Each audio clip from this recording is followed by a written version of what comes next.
friends, my name is Colby Sharp. I am a 5th grade teacher in Michigan, and today we're going to be talking about Now You Say Yes by Bill Harley. I don't know about you, but I'm always intrigued by what goes through my mind as I pick what book to read. And so often I read a book because I know the author, or I read a book because other people that I know are talking about it, or I've read about it somewhere, or I saw a YouTube video of this guy who talks about books and that made me want to read it. But this book, I just got it in the mail. It was sent to me, and I thought the cover was really cool, so I decided to read it. So yes, I am very close to being 40 years old, but I still just pick books that I think look cool. And I'm so glad I did. Number one, it is so nice. I don't know why I said number one. It's not really, this is not a list. It's so nice to read books where you know nothing. Like, I knew nothing about this book. I didn't know who Bill Harley was. Maybe I should, but I didn't. I just read it, and everything was new, and everything was complete mystery. It was so good. It's so good. So I'm gonna tell you about this book. It is about a girl named Mari, M-A-R-I. I think that's right. It's right here. Yeah, M-A-R-I. And she is adopted. She's 14, 15 years old, and she's got a younger brother named Conor. I think he's 9 years old, and he is on the spectrum, on the autism spectrum. And whoa, sorry, I felt like someone just walked by, but it focus. And at the beginning of the book, their mom dies.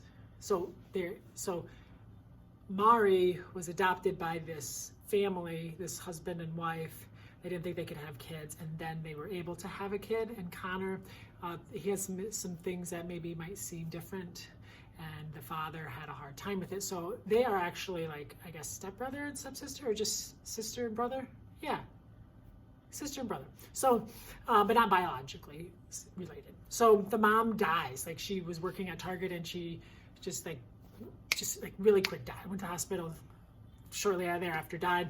And Mari, there's no one else, right? The mom had a boyfriend, but Mari overhears him talking about how he can't handle these children. That's not what he signed up for.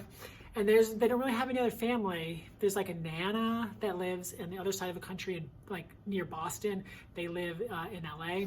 And so they don't know what to do. What are you gonna do? You don't want to be put into the system. She was adopted after spending years in the system, and she doesn't really want to go back into the system. But they do have this nana, so Mari decides we're just gonna drive. She's driven a little bit here and there in her mom's car, but they're just gonna take all the money they can find at the house, and they're just gonna drive to New England. And so they just start driving, and then there's this big eclipse event that's happening, and Conor is super obsessed with that, and he wants to be a part of that. So they make a detour to see the eclipse, and each night they camp out in the tents that they packed, and they're running out of money.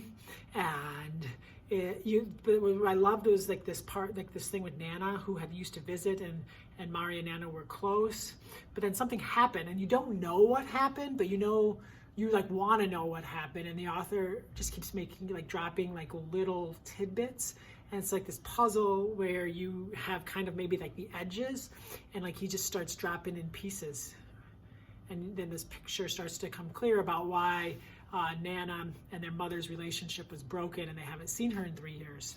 So they're just trying to get there, and they're running out of money, and there's all these situations where they almost maybe get caught by the cops. They actually take the cell phone, Conor takes the mom's cell phone, someone to be tracking, just throws it into the Grand Canyon. So yeah, I just couldn't stop reading it. I just had to know what happened, and I was fascinated, and I loved it. There's just something about stories. There's something about stories of orphans, right? It's just one of those things that I think kids are forever obsessed with that. And I think authors too are so curious about exploring that topic, and it often makes for wonderful books. And this is a wonderful book. So if you are looking for a wonderful book, I maybe already told you too much. I really didn't, but Now You Say Yes is a great book. I loved it. I couldn't stop reading it, and now I hope that maybe you'll read it and that you won't be able to stop reading it, and then you'll give it to kids and they will feel the same way and they won't be able to stop reading it, and they will love meeting Mari and they will love meeting Conor, and they will just be anxious to see if they can get across the country 3,000 miles to Nana. And then if they do, what will happen? Like, read the book. So good. Thank you so much for tuning in. My name is Colby Sharp. I hope you have an awesome, fantastic day.